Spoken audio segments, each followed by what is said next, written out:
Praise the Lord. तो आइए हम परमेश्वर के एक वचन को हम ध्यान करेंगे। नीति वचन का पुस्तक अध्याय 16 वचन 24 ऐसा कहता है कि मन भावने वचन मधु भरे छत्ते के समान प्राणों को मीठे लगते और हड्डियों को हरी भरी करते हैं।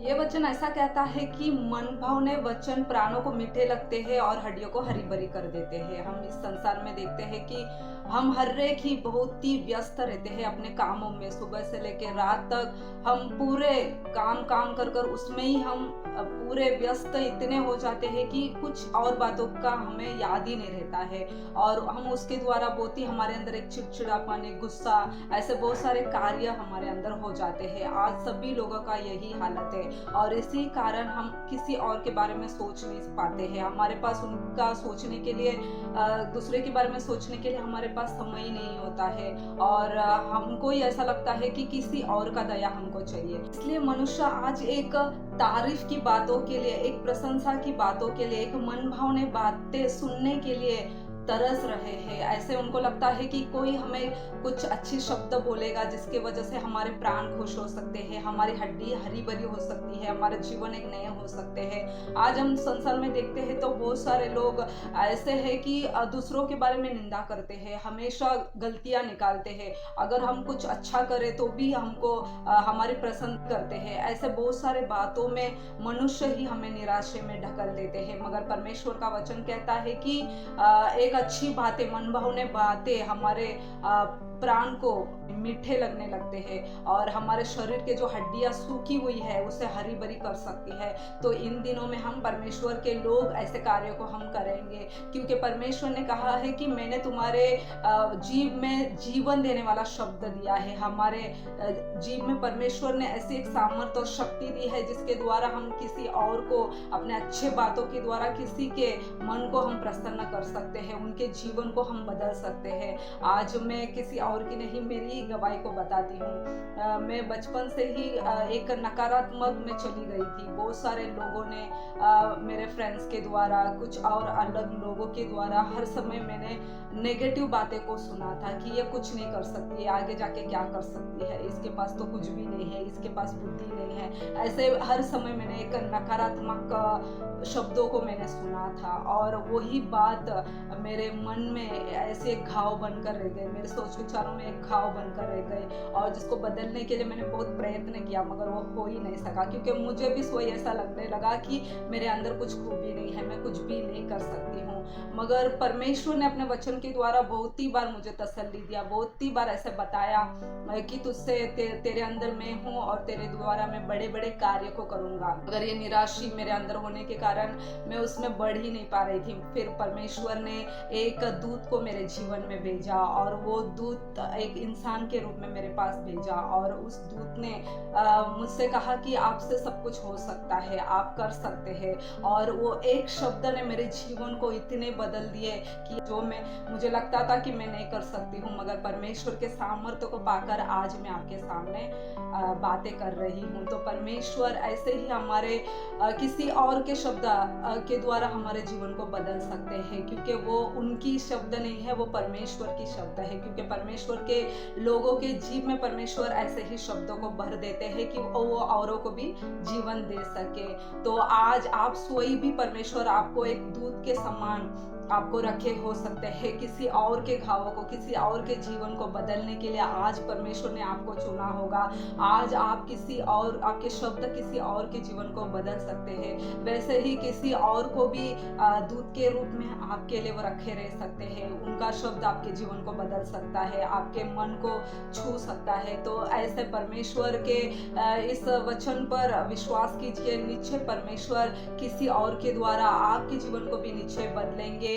और जब आप अपने शब्दों के द्वारा किसी और को प्रसन्न करने की कोशिश करेंगे तो इन दिनों में परमेश्वर ऐसे बड़े कार्य निश्चय आपके साथ करेंगे। क्योंकि इस दुनिया ऐसे मीठे बातों के लिए तरस रही है, एक मन भावने शब्द सुनने के लिए उनके कान बेहद तरस रहे हैं, क्योंकि हमारे चारों ओर लोग हमें बुरी और नेगेटिव बातों से भर देते हैं, हमारे प्राण को और गिरा देते हैं, हम जो है वो भी हम खो जाते हैं, क्योंकि गिरे हुए लोगों को यहाँ पर उठाने वाले बहुत कम दिखाई देते हैं। मगर आज परमेश्वर हमें यही सिखाते हैं कि हमें हर एक का रिस्पेक्ट करना चाहिए, हर एक को सम्मान करना चाहिए, चाहे वो छोटा हो या बड़ा हो या अमीर हो या गरीब हो। देखो हमसे भी दीन लोग कितने लोगों को हम देखते हैं जो झाड़ू, रास्ते पे झाड़ू लगाया करते हैं, वॉचमैन का काम करते हैं, टॉयलेट साफ करने वाले होते हैं। इन लोग अपने मेहनत को दिन भर दिखाई देते हैं, फिजिकल वर्क वो बहुत ही करते हैं। तो अगर हम उनके पास जाकर उनको एक तसल्ली की बात, एक पॉजिटिव बात अगर हम उनको कहें तो उनका प्राण कितना हरा भरा हो जाएगा, उनको भी ऐसा लगेगा कि कोई और भी हमारे बारे में सोचने वाला कोई है, कोई भी हमारी चिंता कर रहा है। ऐसे ये शब्द सुनकर उनको कितना अच्छा लगेगा। तो इन दिनों में ऐसे ही काम हम करेंगे, ऐसे लोगों को हम और उत्सुक करेंगे ताकि वो अपने कामों को और भी दिल से, लगन से, प्रेम से कर सके। तो आज हम गिरने वालों को उठाने वाले बने और हमारे शब्दों के द्वारा बहुतों के घावों को दूर करने वाले, मिटाने वाले बने। और हम परमेश्वर से प्रार्थना करें कि परमेश्वर आज इन दिनों में ऐसे ही जीव हमको दे, क्योंकि देखते हैं कि हमारे जीव में ऐसी शक्ति है जो किसी को जीवन भी दे सकता है और किसी को मरण भी दे सकता है। तो इन दिनों में हम हमारे जीवों को अच्छे कार्यों के लिए हम उसका उपयोग करें, हम गिरने वाले को उठाने वाले का काम करें और टूटे हुए लोगों को, पिसे हुए लोगों को तसल्ली देने वाले, सामर्थ्य भरा हुआ शब्दों के द्वारा उनको तसल्ली देने वाला एक ऐसे जीव को हम बनाए। और हम प्रार्थना करें कि परमेश्वर ऐसे ही जीव हमको दे ताकि हम बहुत सारे लोगों को एक जीवन की ओर हम लेकर चले और परमेश्वर की आशीष के सुसमाचार उन तक पहुंचाए और परमेश्वर हमारे द्वारा बहुतों के लिए एक उद्धार का कारण बनाए। देखो कभी कभी कोई एक दूसरा व्यक्ति हमारे बारे में गलत बोलता है और वही बातों को जब तीसरा व्यक्ति आकर हमसे कहता है तो हमारा मन कितना व्याकुल हो जाता है, हम उस सोच में पड़ जाते हैं और हम ठीक से खा नहीं पाते हैं, ठीक से सो नहीं पाते हैं, क्योंकि वही बात हमारे चिंताओं में, हमारे मन में ऐसी दौड़ती रहती है कि वो हमें चिंताओं में डाल देता है। फिर धीरे धीरे बीमारी भी हमारे अंदर आ जाती है, जैसे कि सर दर्द आ जाता है, टेंशन आ जाता है।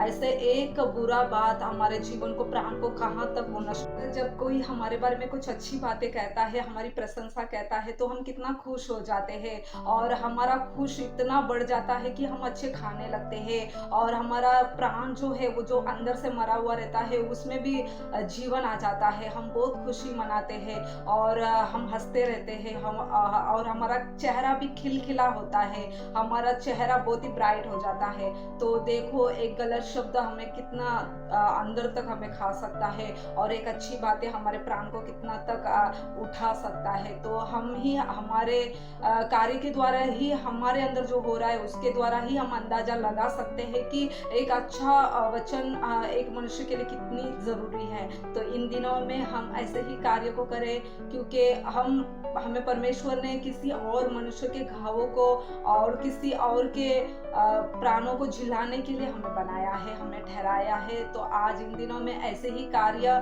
हम करें ताकि परमेश्वर की ओर से हमारी प्रशंसा हो सके, परमेश्वर की ओर से हमारी बड़ाई हो सके, क्योंकि जब ऐसे कार्य करेंगे तो परमेश्वर भी हमसे बहुत ही प्रसन्न हो जाएंगे। क्योंकि जब यीशु मसीह भी संसार में आए थे तो वो प्राणों को झिलाने वाले काम ही करते थे, बहुतों को उन्होंने उद्धार दिया, उनके शब्दों के द्वारा बहुतों को उन्होंने जीवन दिया, उनके वचन के द्वारा कितने ही लोग मन फिर गए। इसलिए तो परमेश्वर ने अपने प्रेम के द्वारा इस हर एक कार्य को करने में उन्होंने सामर्थ्य पाया। तो इन दिनों में हम भी यीशु मसीह की तरह उनके सामर्थ्य को पाते हुए, उनकी प्रेम की सभाओं को पाते हुए हम भी ऐसे कार्य करेंगे ताकि हम औरों को झिलाने वाले व्यक्ति बन सके। तो परमेश्वर इन दिनों में आपको, आपके परिवारों को, हर एक को आशीष करे। तो धन्यवाद।